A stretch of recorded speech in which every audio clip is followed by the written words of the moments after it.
And the first one we're going to comes from Jackson. He's 15 years old in Victoria. Gilly, lately I've been taking a step back and across when batting, similar to Simon Kadich. I usually line up on middle stump, but lately I've been getting bowled leg stump quite a bit. How do I avoid this?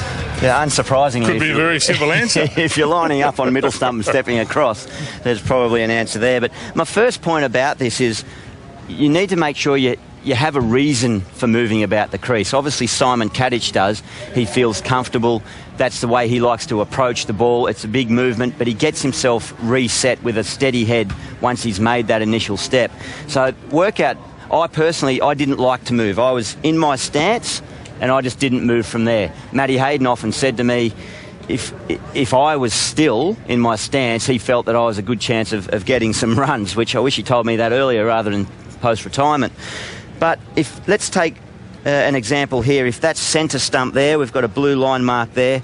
It goes without saying, if you're starting on middle and moving across, you're going to expose that leg stump. What Simon Kadich has done, he knows he wants to move, so he sets himself up just outside leg stump with his feet, his back foot, just on or outside leg stump. He walks across as the bowler's just prior to releasing the ball. So he's covering his off stump with his back leg, but he's still covering his leg stump with his front leg here. So the end result is Kadich starts with his stumps exposed, gets into position, and he's covering his stumps. So I'd suggest to anyone that's moving around, just adjust where you start as to where you're going to finish. As I say, if you're starting straight already, you're going to expose that leg stump. Hey, interesting inquiry from Michael King up in Queensland. Gilly, how do you know the best time to dance down the wicket and go for a big hit? You're the king of those. I've been trying it lately, but picking the wrong balls and getting out.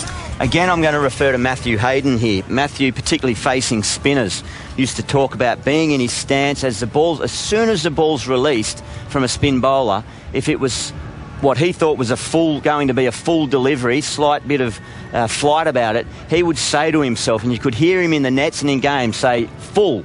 And as soon as he acknowledged that, he was off down the wicket.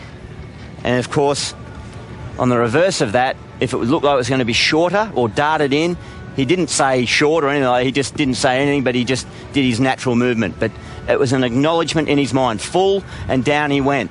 But the variation, or what I'd like to explain, is just because you've come down the wicket doesn't necessarily mean you have to go for the big shot. It is okay to be really positive. Michael Clarke does this extremely well.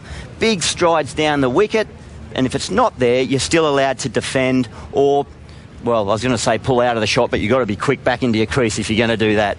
But just be really clear in your thinking, be decisive. That's what Matthew Hayden is. Really watch that ball closely and make that decision. If you go with commitment. Okay, let's go to Kyle now. Hey, Gilly, I'm a wicket keeper, and sometimes when the ball doesn't carry to me, I have a bad habit of turning my head before the ball reaches me.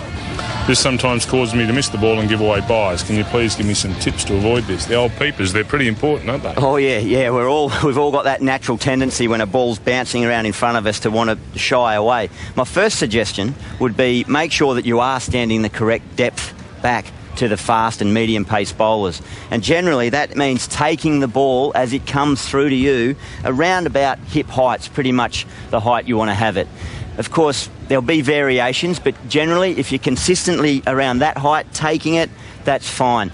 Those ones that we've made reference to where it's grubbers along the ground or just keeps a bit low and it's bobbling in front of you, it's almost like the fundamentals of fielding, ground fielding. Get as much of your body behind the ball, so you even get down to the old fielding technique, side on, put up as big a sort of shield, if you like, as possible. And sometimes you're just going to take a blow. You're going to get hit here and there, and occasionally it'll shoot off. You can't do much about that. Naturally, you are going to shy away with your head, but there's nothing. I know junior kids now are wearing helmets when they're keeping. That might hold your position a little bit longer, but sometimes you can't do much about it. And the other thing, don't worry about buys. Don't let them harass you. It's the drop chances or missed stumpings that you need to focus on. Buys, they mean very little. Okay, Tim Edwards has this inquiry from Queensland. G'day, Gilly, as a keeper, what's the best way to pick different types of spin from the bowler's hand? How do you know when it's going to be a wrong-un or a flipper?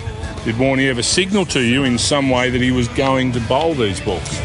Now, Warnie didn't signal to me or give me any indication of what was coming, but what Shane Warne did do, and did extremely well, and I was thankful for it, as did all the bowlers that I worked with early in my career, just allowed me to get in the nets behind the stumps and just watch them as much as possible. You've just got to build up a relationship, a familiarity with your bowlers to have an understanding of what's coming.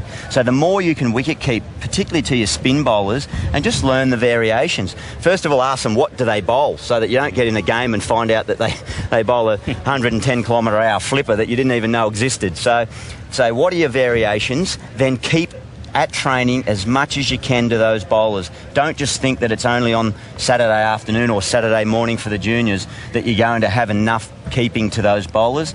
Get into the nets and work with them. And believe me, it's an easy sell. It's going to make their job a lot easier. It's going to end up a better result for them if you're hanging on to those catches and stumpings. It's very interesting. And if you're hanging on to those catches and stuff, you'll be a very popular. It's a much happier place.